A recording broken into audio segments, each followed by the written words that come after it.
haven't you? So how do you do this? Okay, here I always use Skype. we're recording now. This is what's going to show. Hello, Mark. How are you? Alpa, hi. Hello. Well, I don't really answer that question these days, how are you? Because people don't always like the answer. So I usually just gloss over it. I'm here. That's enough.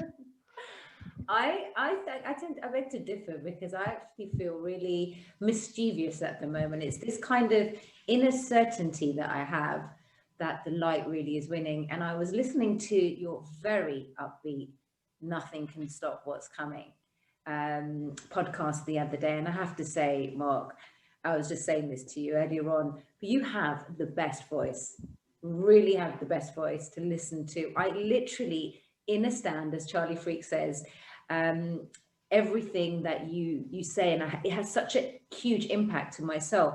And the reason being is you were instrumental in my awakening. And how many times have you been told that? Quite a lot this year, which is very gratifying to hear. It makes the last 10 years worth of output feel worthwhile. It really feels like the chickens are coming home to roost now, you know. I do get told that a lot. And yeah, it's great to hear.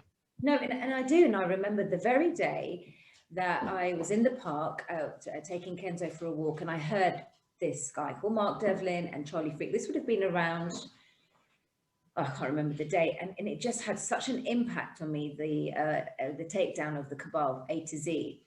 And just your interviewing skills and the way the conversation flowed in true gnosis was just phenomenal. And the information had an impact to be able to decipher everything that's going on now. So it was almost like the foundation for me in my knowledge, you know, to interpret everything that's going on. So it was my starting point. And from there, you know, I went down the rabbit hole and all sorts. So I have to really extend my gratitude to you, Mark. Thank you. Well, great. Again, it's really good to hear that.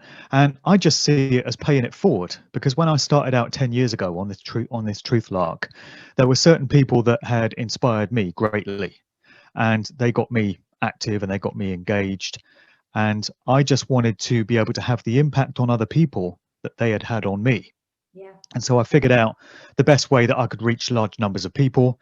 And I realized that having been a DJ and worked in the music industry, I could make my specialist subject exposing the dark and devastating side of the corporate music industry. And so I set about writing my books, Musical Truth, volumes 1 and 2. And I embarked on doing a whole load of interviews and videos and podcasts about different aspects of the music industry. And I thought that would be my niche. And that's a way that I can get through to people, because everyone loves music of some form or another. And you can always engage people in a conversation if it's music based. So if you've got an older person that remembers the 1960s, you can get into a conversation with them about the Beatles or the Rolling Stones or Bob Dylan or Elvis Presley. And, you know, they're going to be fascinated. They're going to want to learn what you know. Then if you're with a younger person who's into whatever the kids are listening to today, I'm kind of out of touch, but Billie Eilish or bloody Kendrick Lamar or Drake or whoever else is big these days, there are going to be aspects of what these artists are into that is going to interest a 16, 18, 20-year-old. So you can have so many different conversations. And then I've always enjoyed being able to upgrade people from just talking about the machinations of the music industry to looking at how that slots into the much bigger picture of what Charlie Freek refers to brilliantly as organized society, which is all these different facets of our daily life that all fit together. And you realize that they're all ultimately controlled by the same forces. So you have the world of the music industry working in conjunction with the Hollywood film industry, which is working in conjunction with the military industrial complex, which is working in conjunction with satanic and dark occult groups, which is working with the world of medicine, the world of science, the world of academia, the world of big business, the mainstream media. They're all connected. And you find so much overlap between the different names that crop up in these conversations, particularly when it comes to think tank organizations and NGOs and all these secret societies and all these different groups.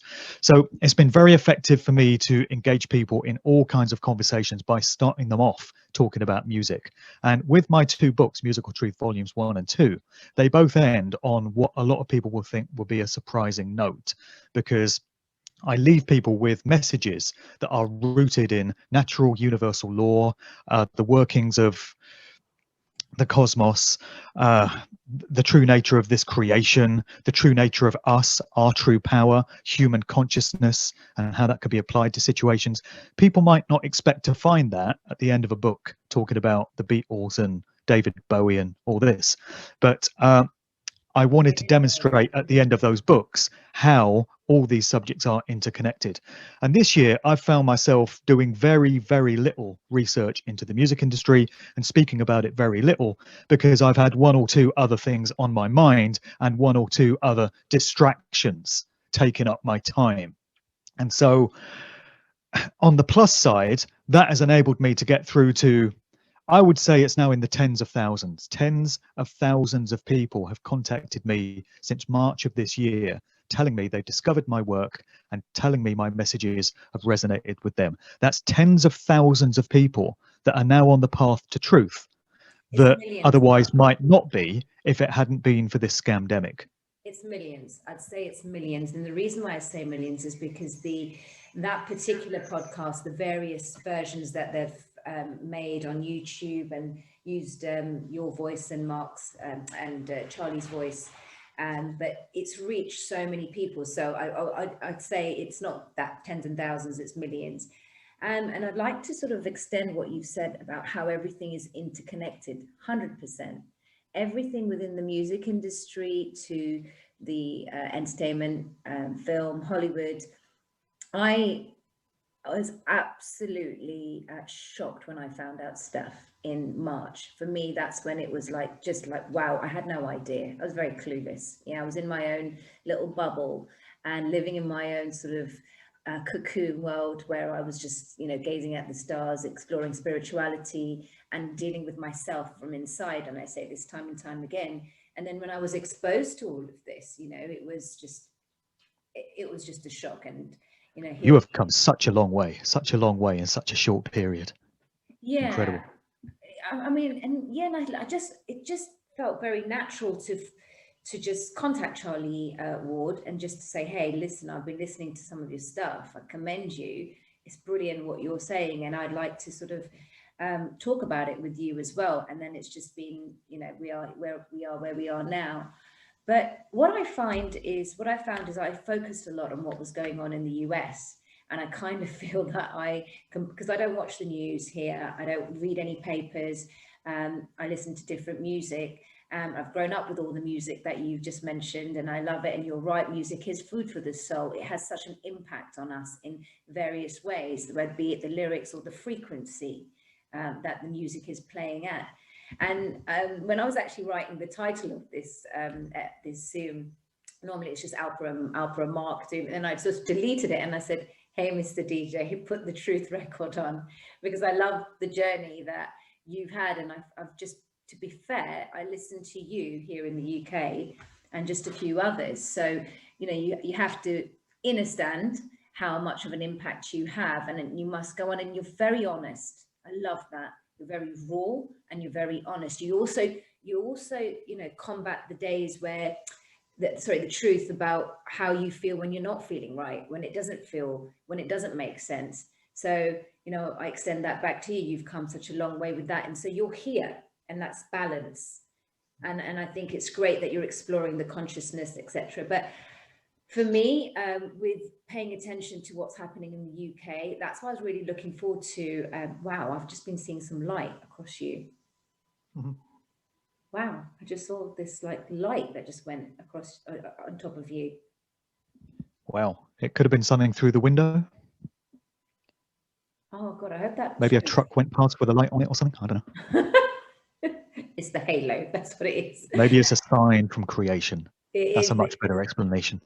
God, I lost my train of thought. Yeah, so I was saying, I feel like I paid so much attention to what was going on in the US that when people were saying, oh, have you heard this has happened here? Have you heard this has happened there? I'd be like, no. Participated in some of the protests, which I know you have as well. And the energy is just amazing, really is amazing. But you've been very instrumental with what's going on here in the UK. And that's why I think you've reached so many people. Well, I get told that. People tell me that they find value in the fact that I talk about things from a UK-centric Yes, perspective. So I'll go on about Matt Hancock, and God, you can go on about Matt Hancock for days, can't I you? know you Especially love when it him. comes to his eating habits. What's Uh, come out in just recently? Yeah. exactly. And Boris Johnson and Chris Whitty, I'll make references to these things. I'll make references to the absurdity of the lockdown restrictions and the tier system that we've got here in the UK. And a lot of British-based people appreciate that, because many other pundits that are out there on YouTube right now are talking about the situation with Trump and the elections in the US. And I get into all that as well. But most of the attention seems to go to what's happening in America. And there don't seem to be many commentators taking apart the fine detail of what's going on here in the UK, Exactly. and particularly England, because we've been split, haven't we? We've got different bloody stupid petty regulations in Wales and Scotland and Northern Ireland to England. So it's not even a UK-wide thing anymore. But like you, I'd never paid more attention to the political situation in America than I have this year. I knew very little about US politics before this year, but I've just immersed myself in it now. And I have a great understanding of the way it's all structured and what the Republicans are now representing, what the Democrats are representing, what the agendas are, the Supreme Court situation with Amy Coney Barrett replacing Ruth Bader Ginsburg, and all of this. I've been all over that these past Is few that months because phenomenal? it's so important. And what is happening in the US literally does have implications for the rest of the world. So we can focus on what's happening in our own country, but we mustn't lose sight of the bigger picture, because it's all about what's happening in the US at the moment. And isn't it psychological torture for us, the way this election debacle is now being dragged out? I'm sure you were like me. Through listening to various pundits, I had come to accept that on the night of the 3rd of November, Donald Trump was going to sweep the board. It was going to be a landslide victory. He was going to sail forward into his second term. On the 4th of November, he was going to come into office, roll his sleeves up, start cleaning house and getting shit done. But it didn't work out that way, did it? Yep. And so here we are almost a month later, and we've got this absolute farce, this absolute pantomime circus going on, where the average mainstream media believing normie, anyone that just looks at the BBC or reads the Daily Mail, anyone in America that just watches CNN or Fox, will tell you Joe Biden is going to be the 46th president of the United States come January. Donald Trump is finished. He served his one term. He's a sore loser. He's making baseless claims with no foundation that this election was cheated, was a fraud, and that's what people are believing. Yeah. Whereas the truth of the matter, if you go beyond the mainstream media and do a bit of delving and look at some eclectic sources, is you realize that it's anything but over. It's anything but a done deal. It seems pretty certain to me that Team Trump is going to be able to provide all the evidence to prove that this election was rigged, and Joe Biden is finished. He's never going to be president, and Trump is going to get his second term. But it's just a case of waiting. We don't know how long that's going to take. Many people are suggesting it could take all the way up to inauguration date in January, and other people are suggesting there's going to have to be a new election called possibly in March. So we may have another 3 to 4 months of uncertainty, and it's killing us just not having that reassurance that Trump is firmly back in office and that he's now going to be able to undertake all the things that need to be undertaken. Yeah, definitely. I think we spoke the night of the election, didn't we, on Charlie's live, and that's the first time we ever. Yeah, I didn't sleep for the rest of that night, or about 3 nights afterwards. I know, and I understand that, because it threw a lot of people off kilter, myself included. But I quickly got back up because, and I'll say it again, and this is not just to be false flattery. It's because of that first A to Z fall of the cabal. As the moment I heard that and had implicit, like this knowing, it's not trust, it's not faith, it's just a knowing that Trump's got this. You know, when you say you've got this, right? I just had that knowing that he's got this. So my mind had to sort of work out the puzzle, the strategies of what they're doing here. And when Charlie said that he's got handle of the media now, everything is in handle or by the POTUS, yeah. And from there I thought, okay, if that's the case, everything that we've been seeing up from 2017 is a movie, and everything has to follow a process, the legal protocol. So these things that have been happening very slowly, such as Amy replacing Jude Bader, Ginsburg, and all sorts of things that are happening on that front. What's happening with Sidney Powell with the Kraken, even though he lost, he didn't. He had to show the American people and the world the level of corruption that has been going on for eons. And how can you can't tell people, you've got to show them, right? So when you look at how meticulous this is and how like strategic it is, it started getting me thinking so deep that, and trusting the plan, and nothing can stop what's coming, because all of these subpoenas have been dealt with. It's just a process now, and we're witnessing it all unraveling. So had Sidney Powell represented Trump, what would have happened there? There would have been a political bias, right? So she had to move herself away from Trump, and now she's representing who? The American people. It's showing the media up. I've put so many articles up on my Facebook, and I believe you're in Facebook jail at the moment, aren't you? Yeah, I got a 30-day ban today for the crime of telling the truth about PCP tests. You are a legend, you know. It's a badge of honor. It is a badge of honor. Well, I got my Instagram taken down, so I feel like, you know, I'm part of the club. Good work. I know, I feel like I'm part of the club. But yeah, so I've been putting, like, highlighting and demonstrating the inaccuracies on in British media. So the BBC will be saying one thing, the Guardian will be saying one thing, and the Telegraph, the inaccuracies of the results. So I had a friend that sort of was really happy, and I'm sure you had many, that when the press started demonstrating that, yes, Trump has conceded, the Financial Times has said so, and the very same day, Trump on his own Twitter and on his own social media platforms put, I will not concede. So when I was showing this to a friend, he was like, yeah, but where's the source and where's the facts? I said, the man himself is telling you he will not concede. So look what's happening here in this psychological warfare. You know, it's insane. And then they just frame him as a sore loser, don't they? They just say, oh, Donald Trump, he just can't take defeat. He can't accept that Biden has won. Look, he's being resilient to the very end. That's the way they frame it. I mean, like they're so treacherous. They just disgust me, the mainstream media. They've got to go. They really all have to go now. I mean, everything has to go in our broken, diseased system. And we're seeing that now, all aspects of it. The governmental system, the parliamentary system has to go. The lying, treacherous mainstream media has to go. The financial system has to go. Yeah. If not now, then when?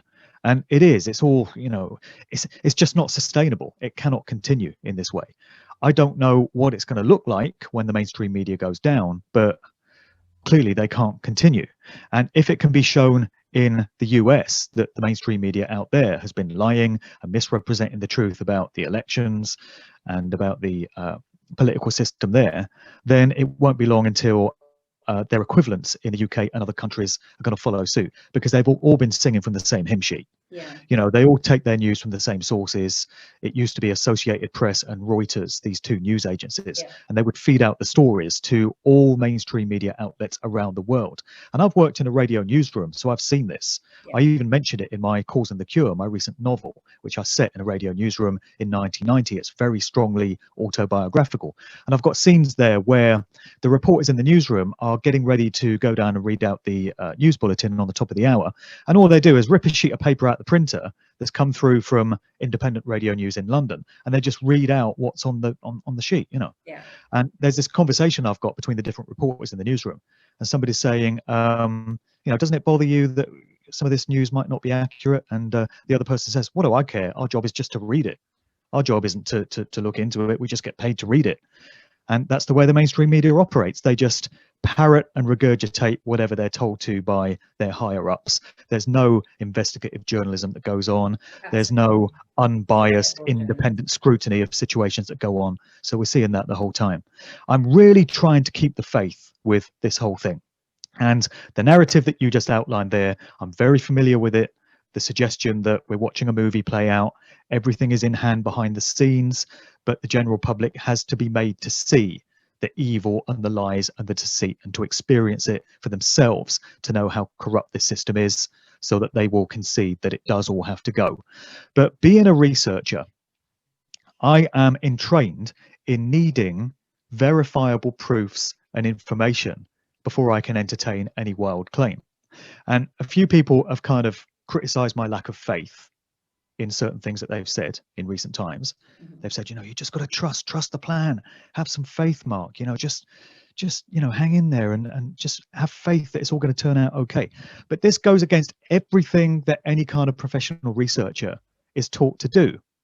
So with my Musical Truth books, if I come out and made some of the claims that I did, that many of your favorite A-list artists have undergone satanic ritual abuse and have undergone trauma-based mind control, if I didn't provide citations for that, if I couldn't back it up with documents, eyewitness statements, videos, excerpts from books, excerpts from newspaper cuttings, that kind of thing, my reputation as a researcher would be in tatters. Nobody would take me seriously.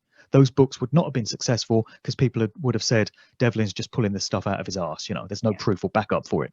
So you do need citations when you're making these outrageous claims. And this is something that I'm struggling with now, because I'm hearing all kinds of stories. There's all these videos that are appearing on YouTube, which in my opinion are doing no good whatsoever and are helping no one, which are claiming that various high profile people have been arrested and executed at Guantanamo Bay. Yeah. So you get these videos and it's this rolling list of names, and they say Bill Gates has been executed, George Soros has been executed, Barack Obama has been executed, Matt Hancock's been executed, and there's absolutely no proof of this whatsoever. And they say what you're seeing is actors, what you're seeing is CGI footage. When you see them on TV, that's what you're seeing play out. Matt Hancock was apparently on BBC Radio 4 this morning pushing the vaccine. So certain people would say either he's acting a role and he's just doing what's been asked of him because he's capitulated, or it's an actor playing his role. And these are, fantastic claims for people to make when there's no evidence to back them up.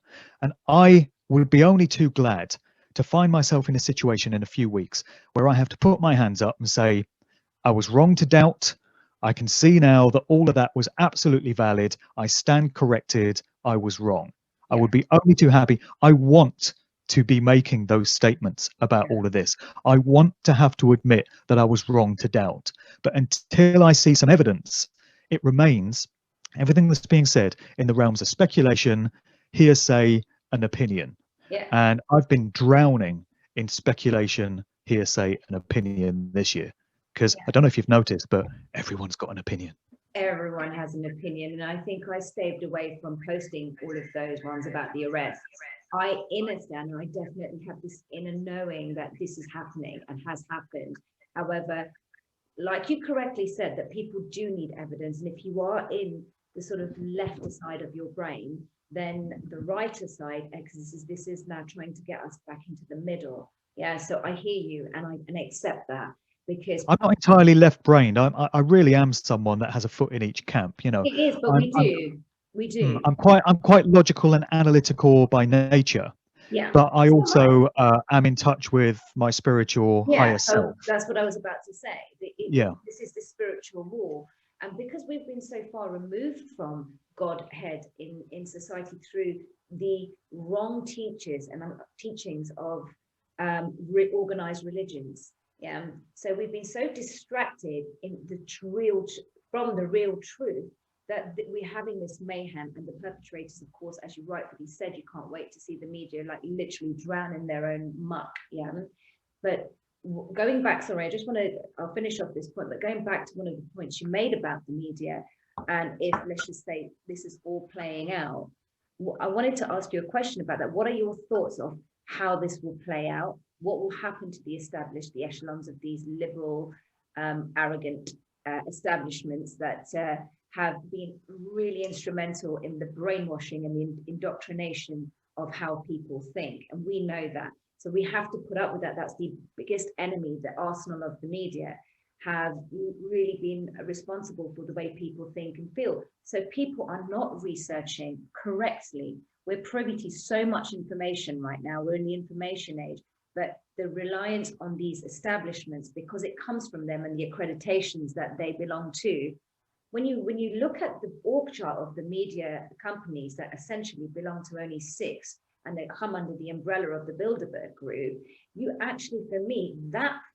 was my evidence to say that they can put out any narrative that they want. So I didn't go and do loads and loads of research. I've seen all these arrests and these videos and things of the arrest that you're speaking about.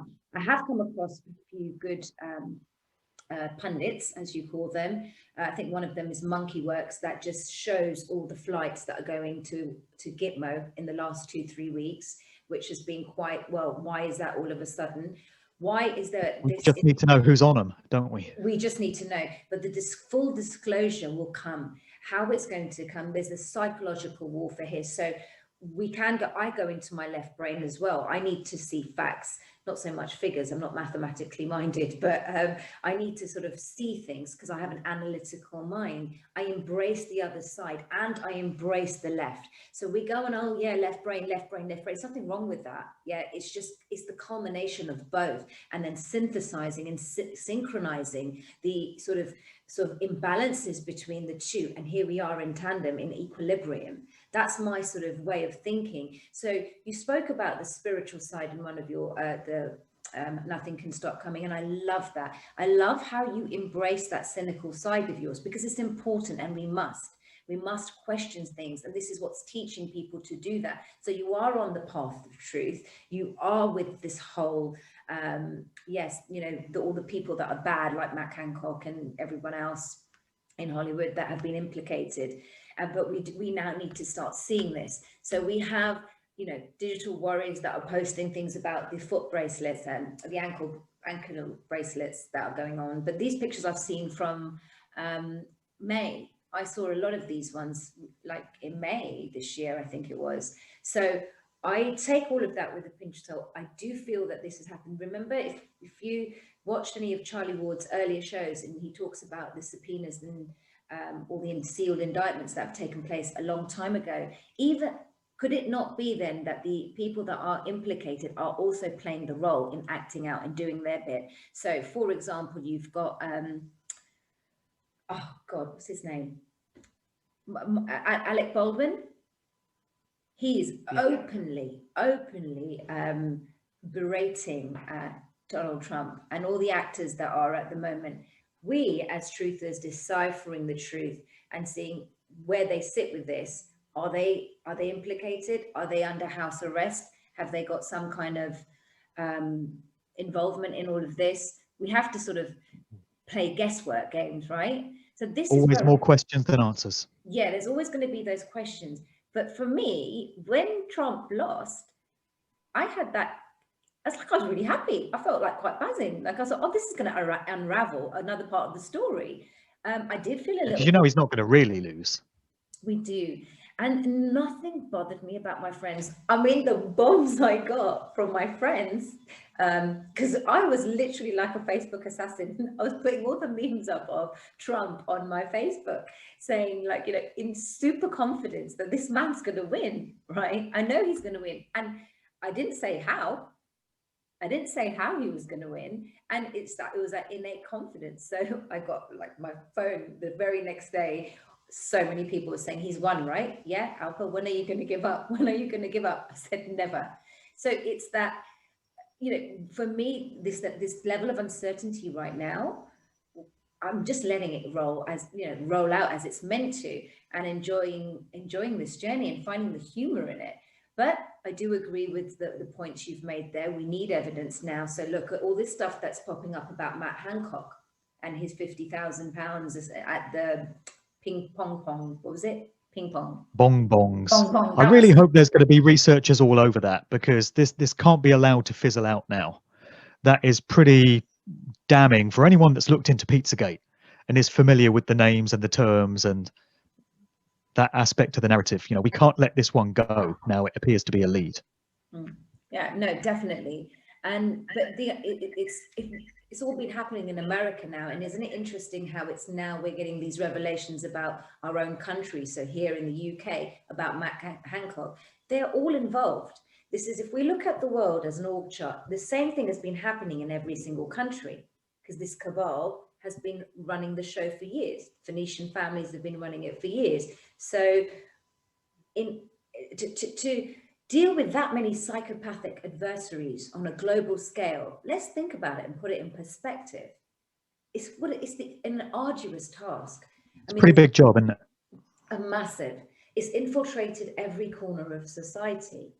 And if we think of the magnitude of how big this job would have been, so the rumors are that it's been a 20-year operation. We have JFK behind us, and he is Q.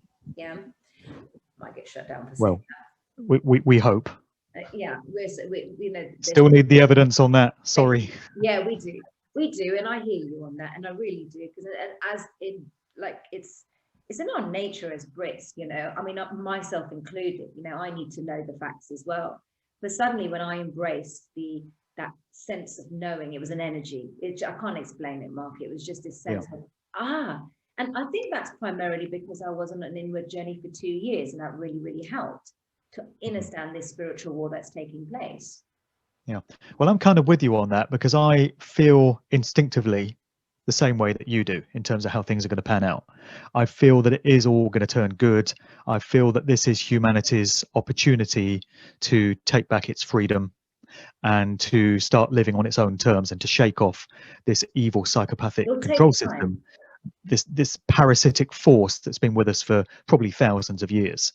I don't accept that we're headed towards our worst totalitarian Orwellian dystopian nightmare. I'm fully convinced that the other timeline is going to play out. It's not to say it won't be a rocky road between now and then. It's not to say that we don't all have a lot more work to do, both before and after. But I have that instinctive feeling that it's going to turn out that way. But my situation is a very difficult one to be in, because I've now got this wide reach, as we were talking to earlier. I get correspondence from all over the world every single day, and it's up to hundreds now, hundreds of emails, hundreds of Facebook messages. I try and get through all of them. I try and give people personal replies as far as I'm able. It takes the bulk of every day just to go through the correspondence before I can get onto things like doing shows, and even thinking about trying to start writing this next book. But I get all kinds of correspondence. So I get people thanking me for my work, which is very gratifying. I get people who are absolutely on board with the idea that Trump is a goodly, godly man, and he's going to deliver us from this tyranny, this evil that we're all facing. He's going to take on the deep state. He's going to bring down all these criminals. They're all going to get arrested and go to Guantanamo Bay and be executed. So many people will tell me that. Then I'll get the exact polar opposite from many people. Many people will tell me that Donald Trump is not to be trusted. He's just another deep state actor. He's playing a role. He's playing one side off against the other. He's a false wolf in sheep's clothing. So everyone thinks he's going to be the savior of humanity, but all he's doing is bringing attention away from Joe Biden, the Democrats, towards him. Everyone invests all their hope in him, and he leads us Pied Piper-like down a different path to our own destruction that we never saw coming. It's another variation on the New World Order, people will say. It's another variation on the one world government. They want you to think that the old system is finished because they want to lead you into this new one, and Trump is the man for that. So that's what they'll tell me. People will tell me that Q is a total psyop. They'll say it's an invention of the military intelligence community, and it's a stand-down exercise. It's there to make people think, oh, we don't have to do anything because Q's got this. We can just sit back, grab the popcorn and watch the show because it's all going to play out and it's all going to be great. And then I get love and light spiritual types who say, oh, there's this planetary conjunction, there's this elevation in human consciousness that's coming in on the winter solstice, and everything's going to work out in humanity's favor. So again, we don't have to do anything. The world is going to be beautiful. It's going to be a utopia for us and our children. So I somehow have to reconcile all these different points of view. Yeah. And I'm looking at evidence for all of them. And sometimes it can be very compelling. So the people that tell me that Trump is not to be trusted will send me things like evidence of him having been bailed out financially by the Rothschilds in the early 90s when he nearly went bankrupt. And they'll show me pictures of him doing what appeared to be Freemasonic handshakes. There's pictures of him wearing a skull cap at the Wailing Wall, hobnobbing with the Zionists.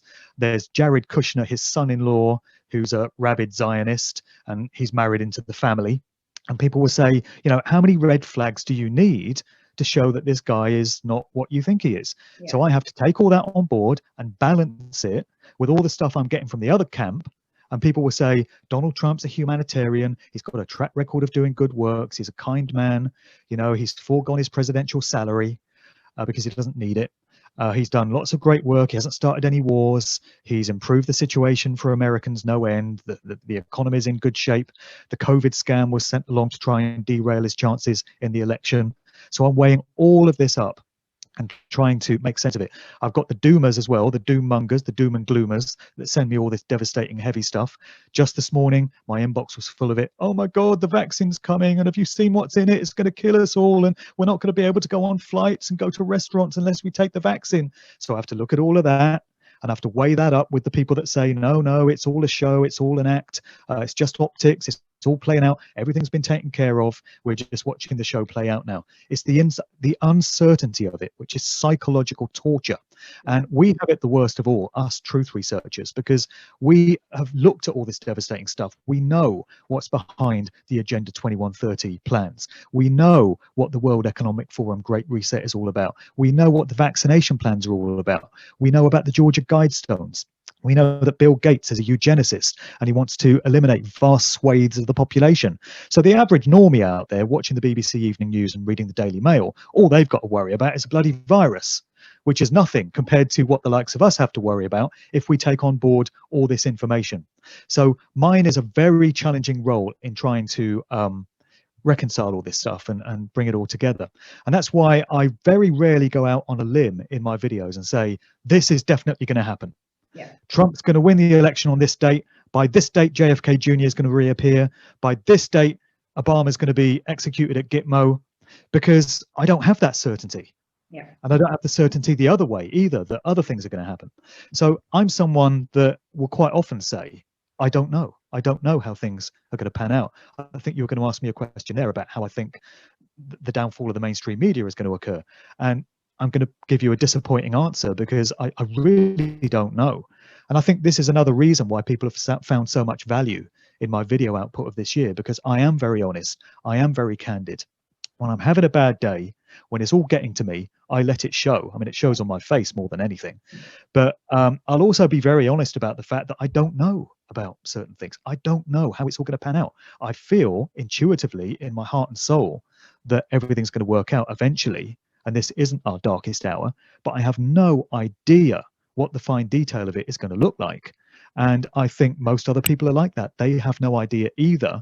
And I think they enjoy hearing a researcher, a broadcaster like me saying that I don't know either. Because as I said earlier, everyone's got an opinion.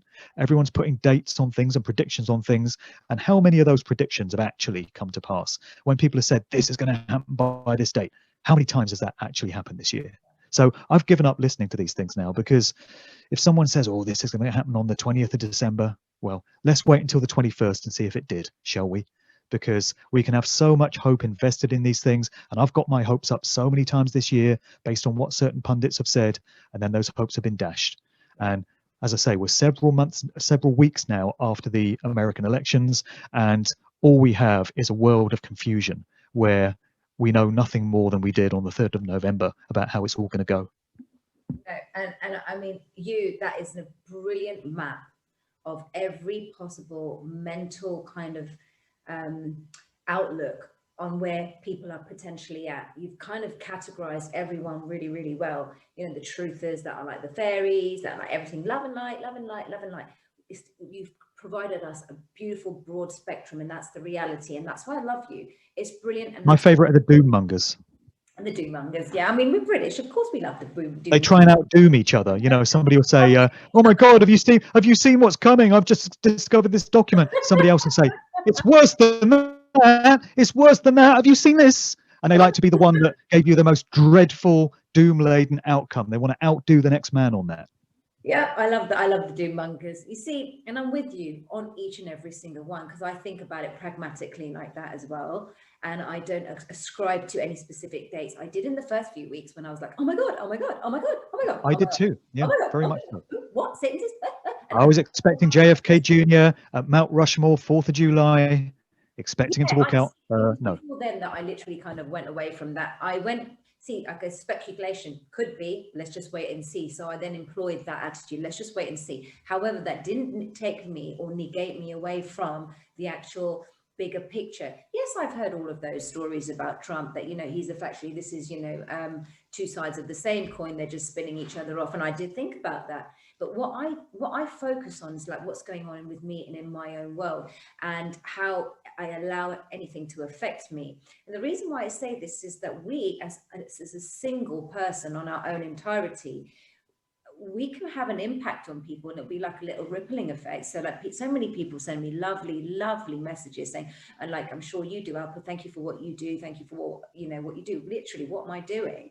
I'm just sharing information, and it's the sharing of information, making no claims, and you know that this is the entire truth. Just the same way, when we have to all ask ourselves that when we read the newspaper, what is it? It's somebody else's opinion. Whose opinion is it? You know, who is that person? Like you've just told us now that they're just reading a piece of paper in the radio. I know someone who worked for the BBC, so that we had no autonomy in doing what we wanted and writing what we wanted. It was all given. It was, you know, it's all been given to them to, what's the word I'm looking for? But to convey their narrative, right? So we have to put things in perspective. There's a lot of information overload. What I started doing is because I have this trust, because I've had a lot of spiritual experiences, that the right information is coming to me, and also the right information about the fake pundits out there as well comes to me as and when I need it, because I keep myself focused on self, and within the highest two things that I believe in is intention and perspective, right? My intentions are good, right? My intentions is to help humanity raise their awareness, and boy, can I not wait to sort of start the things that I want to start, you know, after all this whole drama is over, because I do want to be screaming about save the children every 5 minutes. No, it's the most important thing that I started my journey on, and that for me was the catalyst and the precipice for me to sort of go, right, I need to shout about this. You know, I'm newbie, I don't care, I may not have been ignorant, I'm so sorry, let's do it. And it led me down this journey, and I'm speaking to people, and I have to make peace with that. I got emotional the other day, but you know, I'm owning it. I'm owning every single feeling, which is what you're doing, Mark. Yeah, you're owning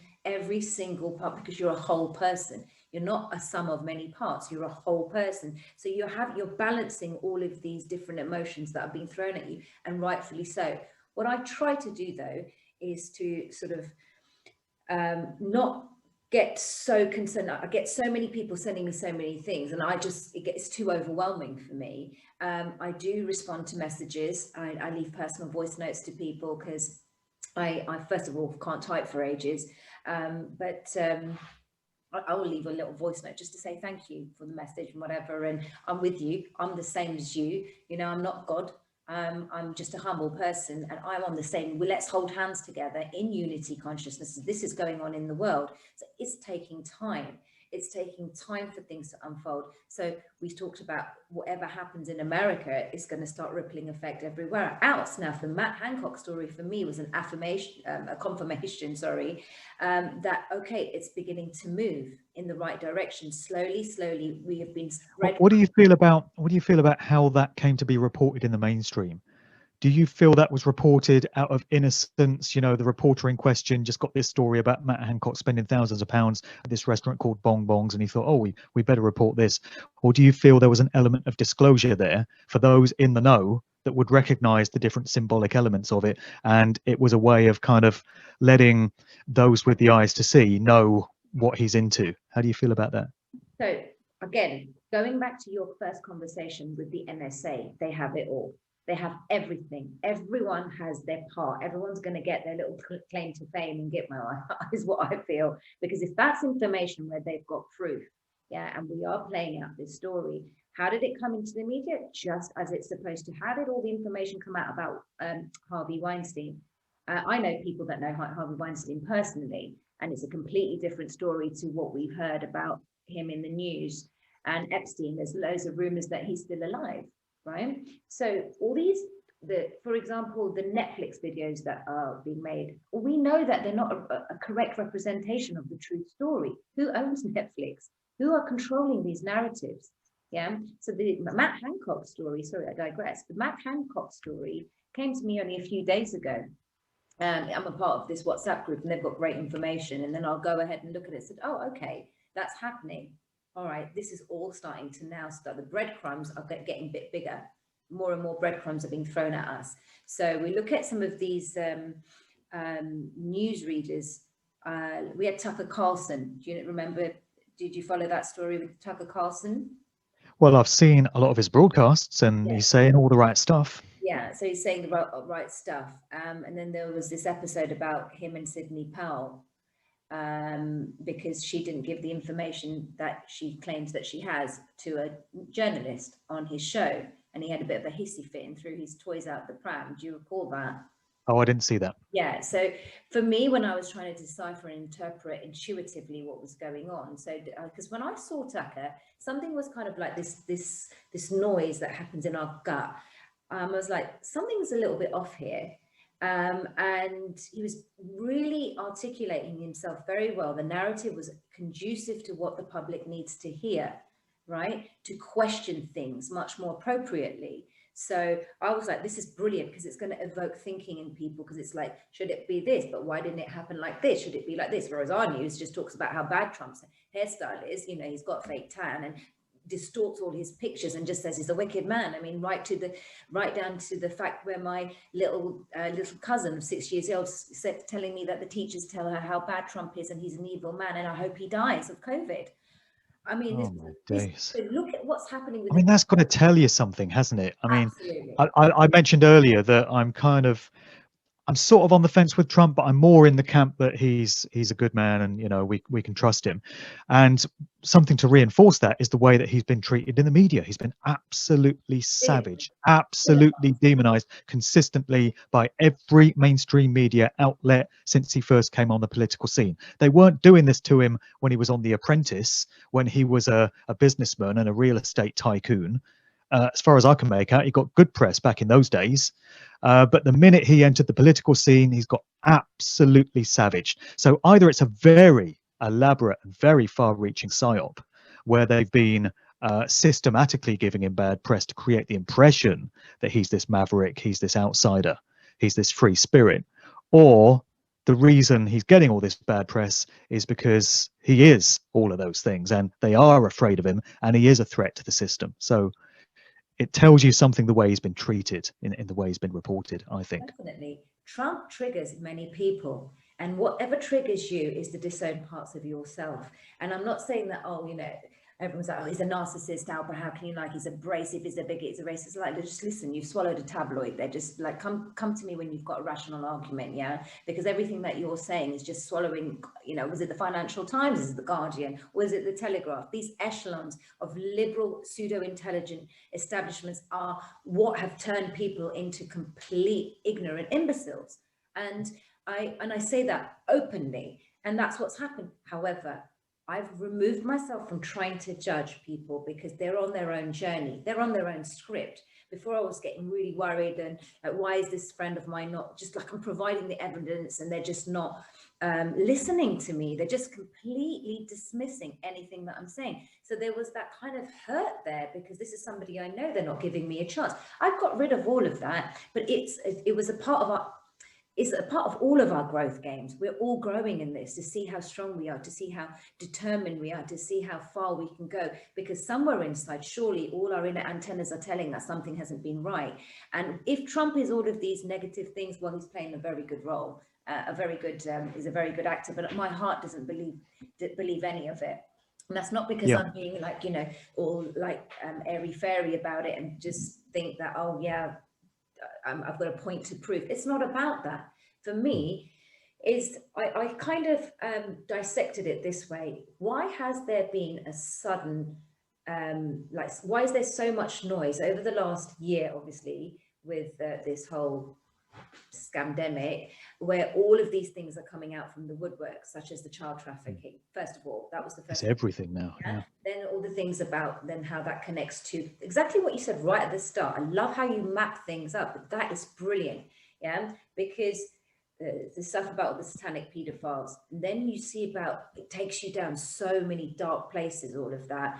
And people, why would people want to spread disgusting news like that? That's just something for me when my common sense prevails, saying, really, what purpose, What possible motivation do I have to just start bombarding my my Facebook feeds, or my then Instagram, because it started on there, to start sharing something within my soul? There was a knowing, there was a knowing that this is bullshit. This should, excuse my, pardon my profanities, but this should not be happening. And then it made me inquire even more. It made me look at the media that I wasn't looking at for 10 years. Also, if the news would be in the background, I'd listen to it or whatever, but it would start making me feel very uneasy. So it made me research, and I started exploring so many things, Mark. Surely people have come to, with the hokey cokey of all the rules that we're having to face here in the UK, even the most indoctrinated person, surely they must be thinking that something's wrong. But the complete naysayers are driven by their ego. And for me, I speak in terms of the spiritual context of things, while exploring all the stuff that's going on at grassroots, while observing everything that's happened, and then just forming my own inner sort of conclusions about it, and trying to enjoy the journey and making wonderful connections with, like, yourself. I actually said, by the way, I forgot to say in the beginning that when I heard that, I said I'd love to speak to him. And what happened on the day of the election, we actually spoke, and then we connected. So the serendipity of life, and that knowing and that trusting, Mark, that's what gets me keeps me going. Sure. Well, it was always on the cards that we were going to have a conversation at some point or another, wasn't it? Given that we're on the same path. And I saw you on Charlie and Colleen's broadcast last week, and I know you had an emotional moment, and that just reinforced to me your authenticity. That you're absolutely genuine and sincere in what you're doing. If you're any kind of charlatan or any kind of fake, or in it just for the ego or whatever, you wouldn't have had that kind of reaction. So that just cemented for me what I already felt about you, which is that you're the real deal.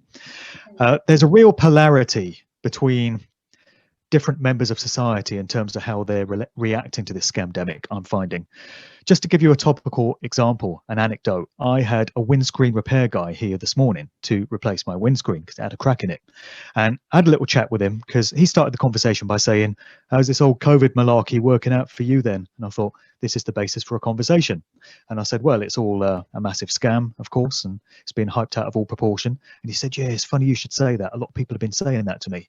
And I had a good conversation with him. He took away one of my leaflets. I wrote down my YouTube channel on it, and I said, you might want to look at some of my videos. And I said, how are your other customers reacting to this? And he said, I'm seeing a complete polarity in reactions. Some people are like you, and they don't believe a word of it. Other people have had a new letterbox carved into the bottom of their door so that it's lower down, because apparently COVID, climbs up to the level of your regular letterbox. So they've got one down the bottom. And he said somebody had to put their key out to him so he could get into their car to do the windscreen. And they put it out on a long pole, and they put it inside a sealed bag full of sanitizer gel with a blue glove covering it. And they're poking it through like that, because they're terrified that the virus is going to live on the key. And he said he went to open the car with the key and it wouldn't work. Duh. I wonder why that is. Because the sanitizer gel had leaked into the key fob and it had gone into the battery, and now the person can't get into their car and they don't have a spare key because of their paranoia over the virus. And what I'm finding is many of the people that are buying the official story hook, line and sinker the most are the so-called educated of society. And I've got a lot of experience of dealing with these people, because up until the start of this year, I had a private hire driving job and I was working out of Oxford. Oxford is one of the most indoctrinated cities in the United Kingdom. It's one of the most difficult places to get through to because it's an establishment breeding ground. It's where all the elites come to get their so-called education. So the Boris Johnsons and the David Camerons of this world and the George Osbornes of this world all studied at Oxford. It's either that or Cambridge. And so they're given the system version of things and the establishment way of thinking, particularly if they've been to Eton as well, like Johnson and Cameron did and all the others. And they come out of that system. They've been to university as well, so they put in their years there. And they come out of the public school system and the university system thinking they've got everything figured out. They understand how society functions. They know everything. And they're far superior to the average pleb in the street, the average uneducated great unwashed I normie. know many of those. And these people that have had that kind of breeding, that kind of indoctrination, that kind of background are the most difficult ones to get through to. I tried having a few conversations with these people when I had them in the back of the car, and a lot of them would have been college professors, dons, chief executives of pharmaceutical corporations, low-level politicians, this kind of thing. And you just get the impression from speaking to them that they've swallowed the Guardian and they're just regurgitating what they heard on BBC Newsnight and Radio 4's Today. They've got no critical thinking skills of their own. They think that narrative that comes out of the BBC is the only way of viewing the world. Then you've got regular working class folk who probably left school at 16, started working, found out about life the hard way. They've undergone some struggles, undergone some hardships. Many of these people get it. Many of these people know that this is a scam. They could see it in an instant. I've done many talks to these kinds of groups in community centres, in working class areas of big cities, and they're the most pleasurable group to speak to because they're open-minded, they know a lot of this stuff themselves, they're very cynical and very untrusting of government because they realise that they're liars, they realise that the job of the mainstream media is to control you and drop fear-based propaganda on you. They understand all this.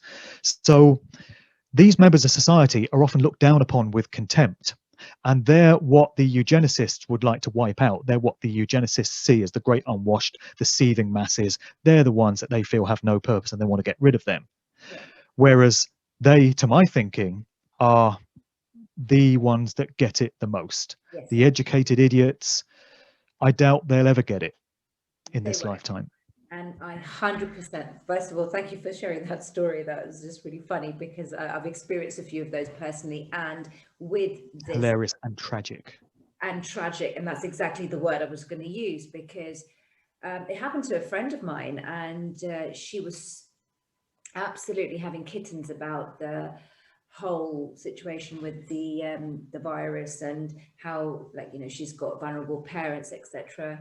So she was having panic attacks, all self-created because of the bombardment of the media. And this is quite sad, I mean, it is, obviously we can sort of roll our eyes and say, really, because she's an academic, she went to these echelons, these establishments, and, she's got straight A student, but very, very indoctrinated and just believes whatever the government says. She's a barrister.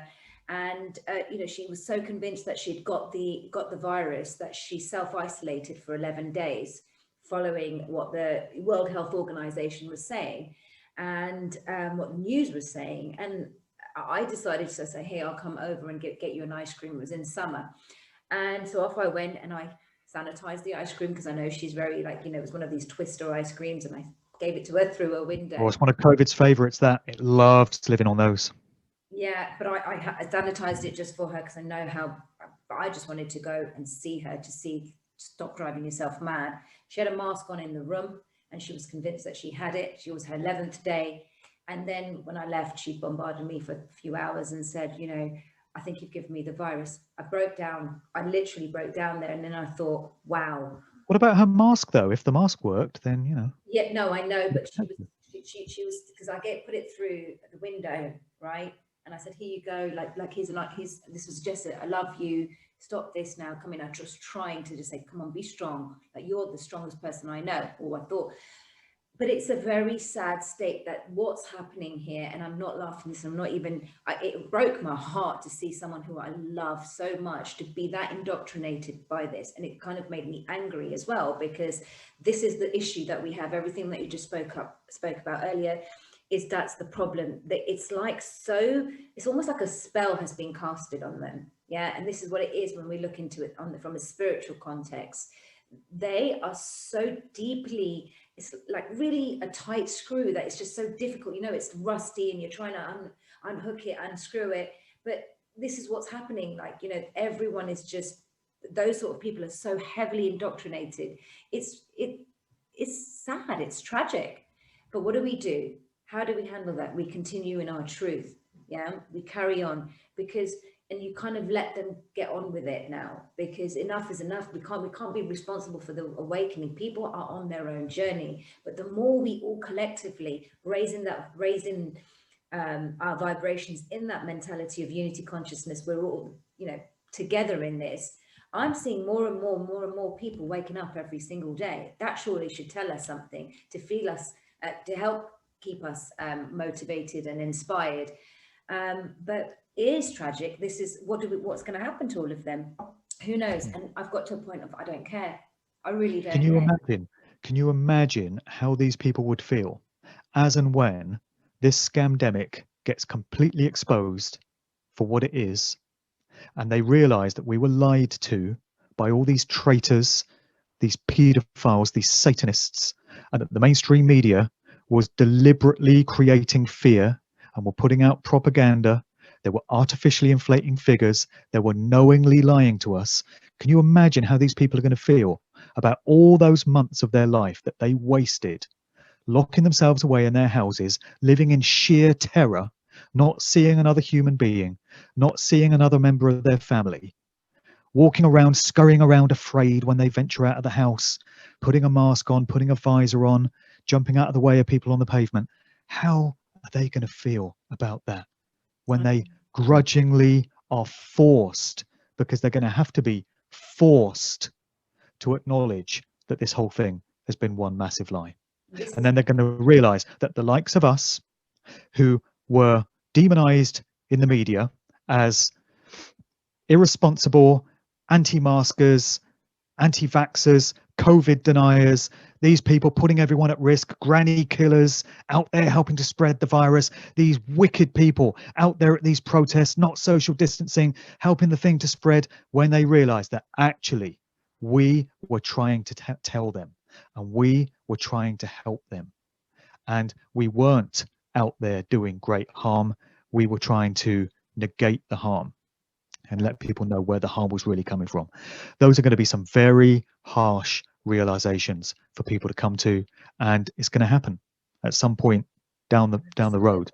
People are going to have to be forced to acknowledge this, and it's going to be devastating for them. And our consciences will be clear, because we tried everything we could to get through to these people.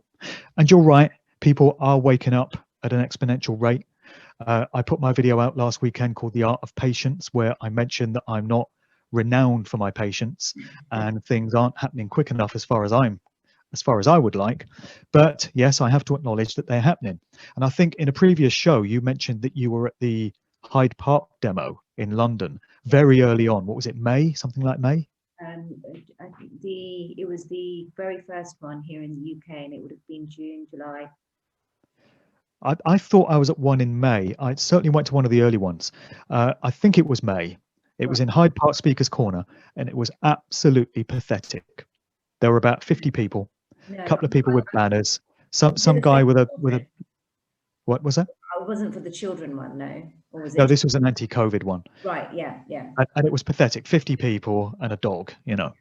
And now here we are in December. There's protests all over the country every single weekend. I've got an email this morning telling me about events happening in Edinburgh, Truro, Nottingham, Birmingham, Manchester, Liverpool, and now you're getting tens of thousands of people turning out to these things. And if things go the way they are, it's going to be hundreds of thousands. It's going to be into the millions if this keeps snowballing. So from 50 people and a dog in May to this incredible stage that we're now at now shows how many people are coming on board week by week, how many people are getting wise to the fact that this is all a big scam, it's a big lie, we're having our rights and freedoms taken away, it's not going to get any better until we stop it, until we rise up and stop complying with it and place some resistance in its path. So the longer they drag this absolute shit show out, the more that's going to continue. Absolutely. That's a brilliant point there, because if you, again, I say this again, if you recall, this is what you said in that podcast between you and Charlie, that people need to start doing the work themselves.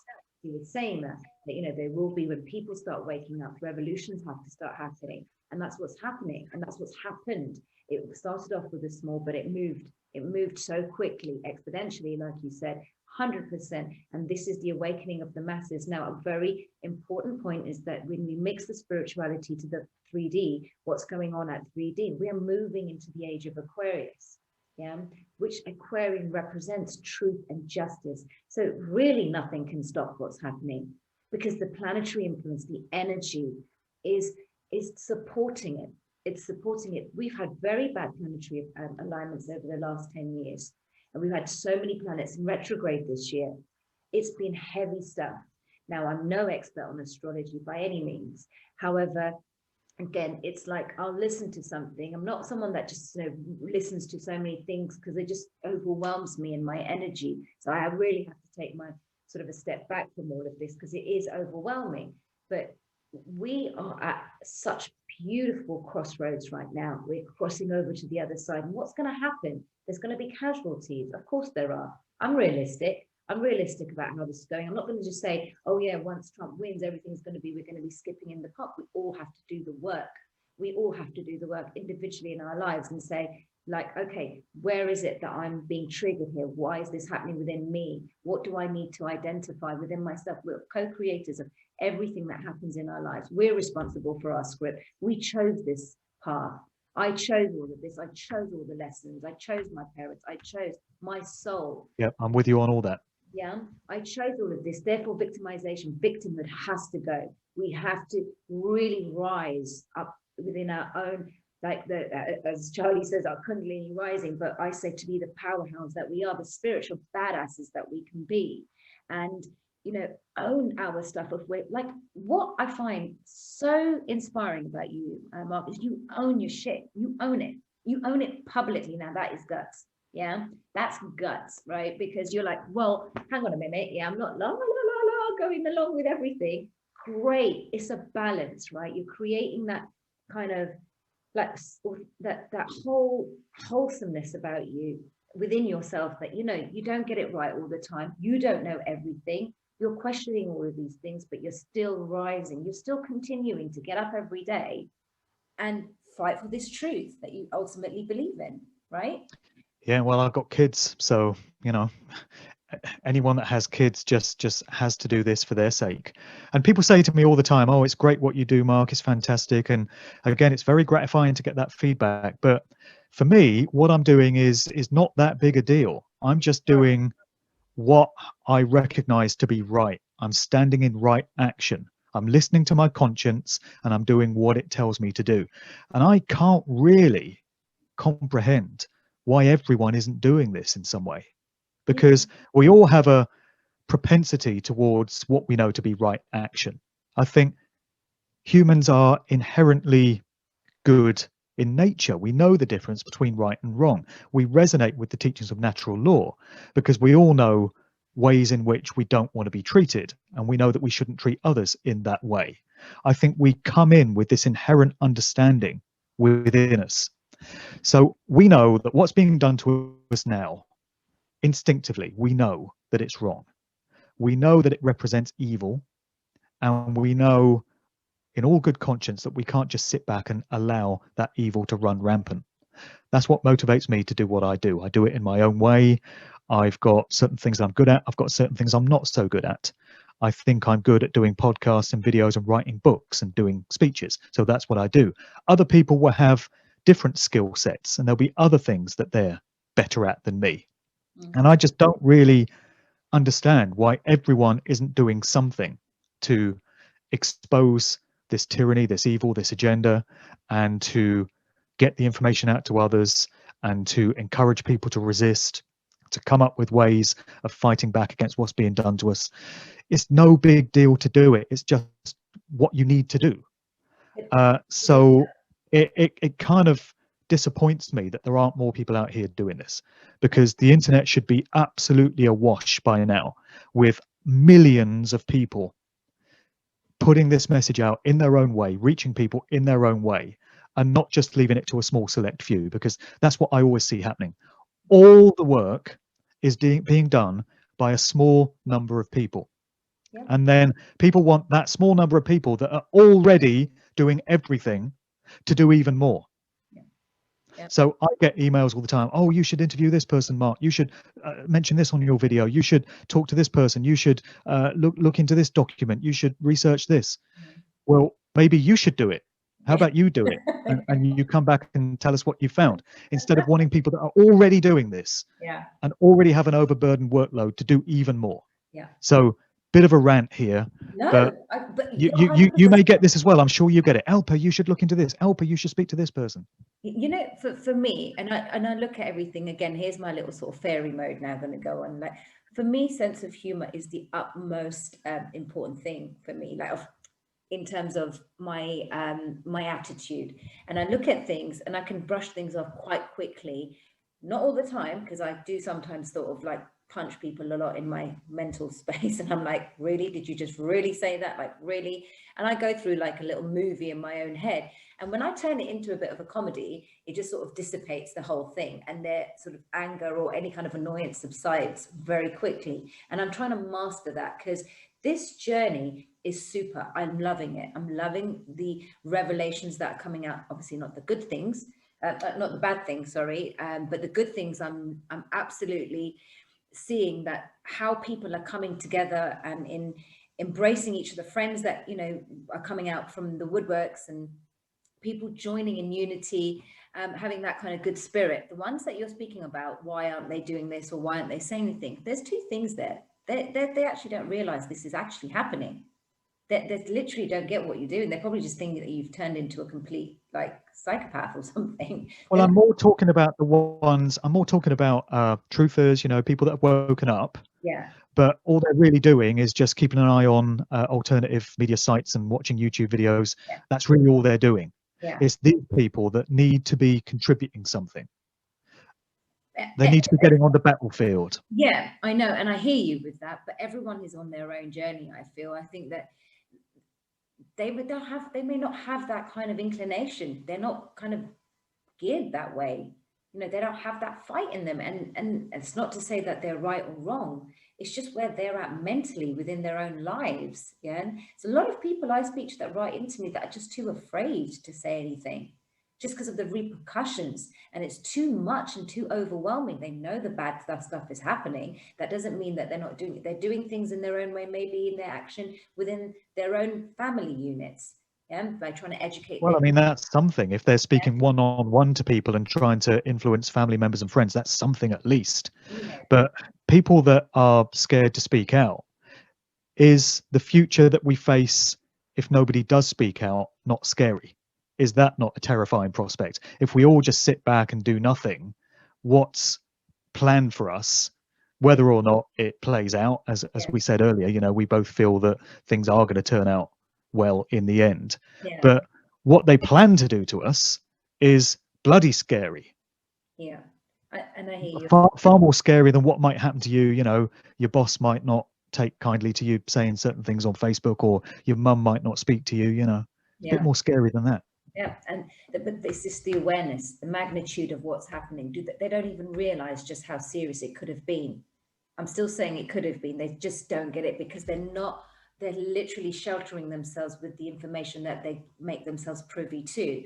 They just watch that one source, whether it's that's the demon called the TV, and that's all they have. And then probably the radio on the way to work, or the music that they listen to. It's frequency fuckery is what I call it. And pardon my profanities there. It's what they are just consuming. So the friends that they hang around with, we had a great conversation yesterday with Sasha Stone, and it was about the ignorance and the complete discounting of Trump and sorry, I get all tongue-tied here.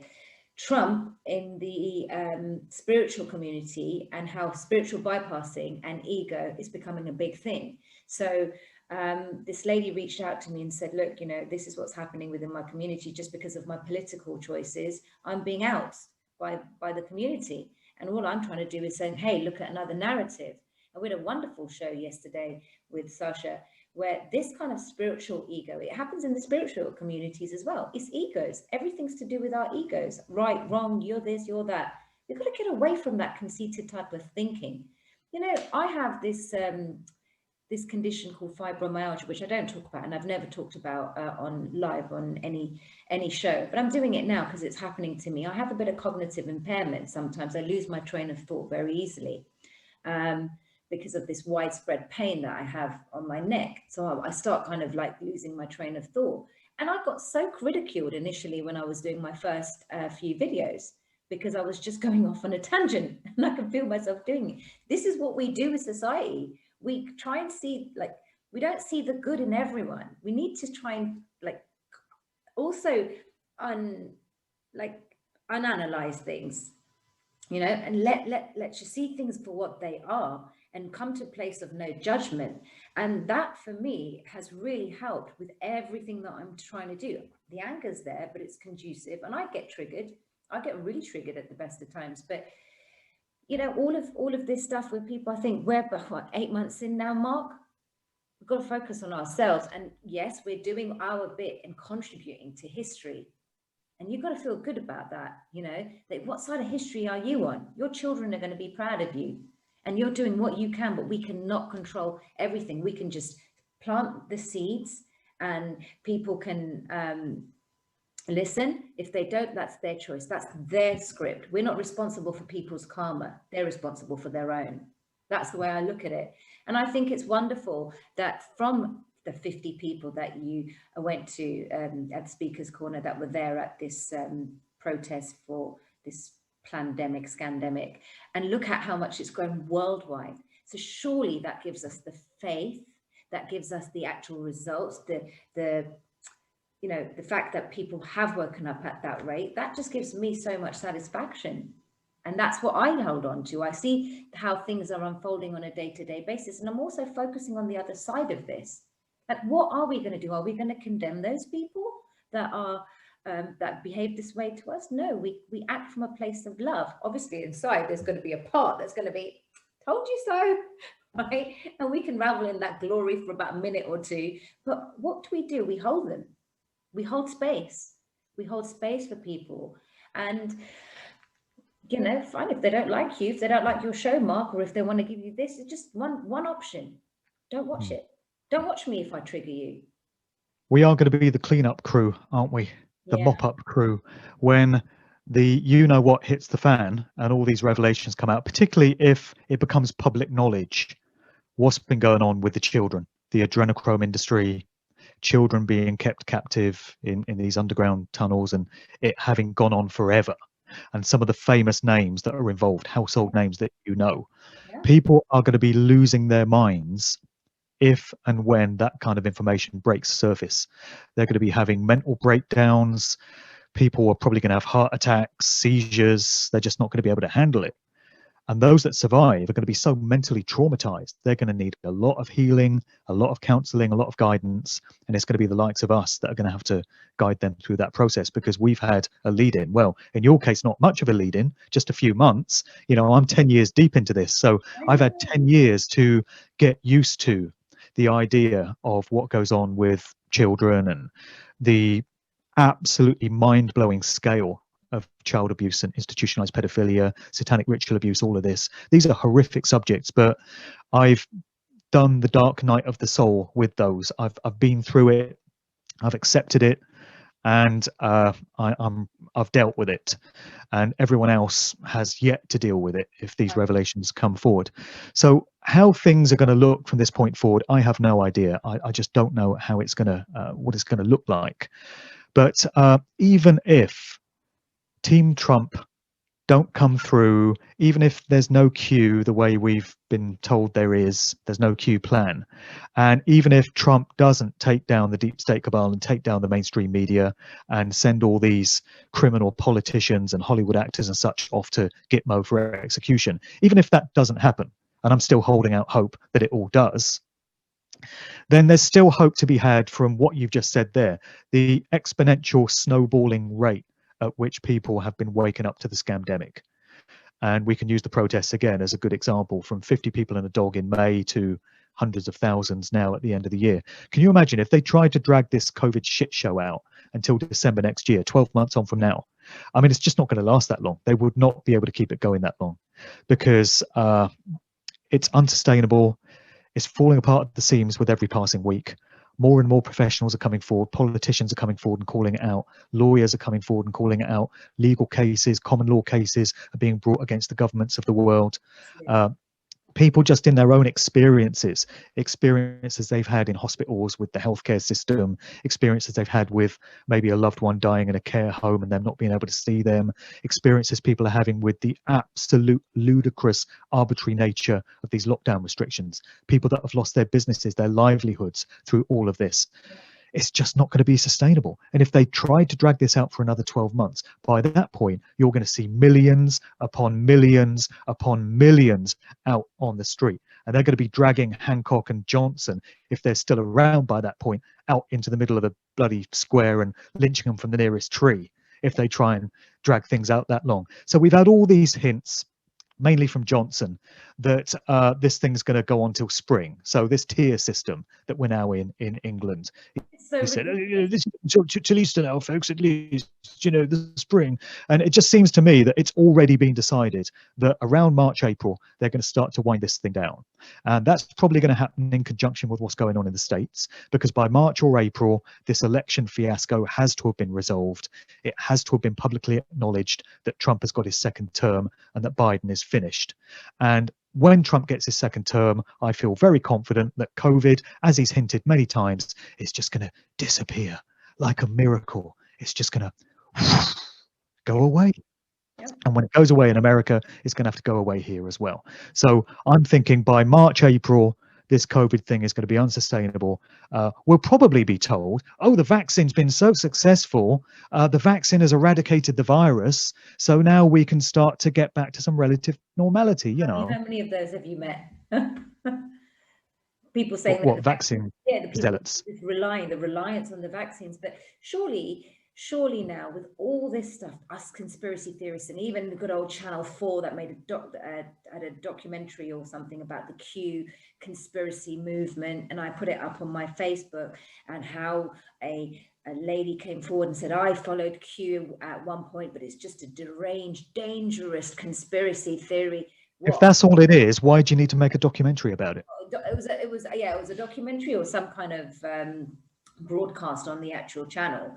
If it's crazy and kooky, you just ignore it, right? Everyone can see it's crazy and kooky. You don't need to do a documentary debunking it. Yeah, well, that's exactly what it. And sorry, I stand corrected. It wasn't so much a documentary, but it was like a 20-minute coverage of the QAnon movement, and this lady has probably got her claim to fame by participating in it. But when we put things in perspective, first of all, I just look at the rationale behind everybody's motives. Why would we even want to start screaming about satanic abuse to children? I mean, it's not something that is a pastime of mine that I'd like to engage in, or that I volunteered to do. Let's just put the person that you're ridiculing, the friend that you're ridiculing, the family member that you're ridiculing, or your work colleague, and you're believing an institution, an establishment that has no emotional connection, or should not, to the person that you're supposed to love and respect. I'm not saying you take on everything that they say, and if someone's going down completely off a cuckoo path and saying the most craziest things, but what are they actually fighting about? Let's look at that. Let's focus on what the content of what they're saying. But are people doing that? They're not. And what does that tell you? That the system has won in indoctrinating them so much, so tightly, that unhooking them from these constructs and these paradigms of the cabal, energy, it's become an arduous task. But at the other end of this, there's going to be us there that will say, look, it's okay. It's okay. And, we're here. And how long this is going to take, I hope, Mark, that this is not going to be till March. I really do. I'm hoping that we can go. I want to fly to America and say hi to Donald personally. I really do. Yeah. Get down to Charlie and Colleen's farm there in Mexico. That's on the. Everyone, I mean, all the friends we make, internationally. But look, this session and discussion with you has been epic, and I think we're going to need a follow-up, because it's almost hitting an hour and a half, and I just love the true gnosis of these type of shows where we just let it free flow, something that used to completely make me nervous, but I just sit. Me too, actually. Yeah, I would just sit and think, well, oh my God, I haven't got this planned, and I don't have a script. I've done a few public shows where I've been master of ceremonies, and they give you a script of what you can say. And I would be a bit lazy and think, oh, thank God, so I don't, lose my train of thought.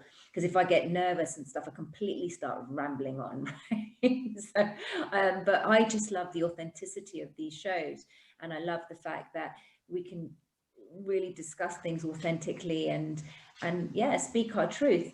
Your children will thank you for it. Our future children will thank you for it, you know, and thank They us. don't at the moment, but yeah, one day they might.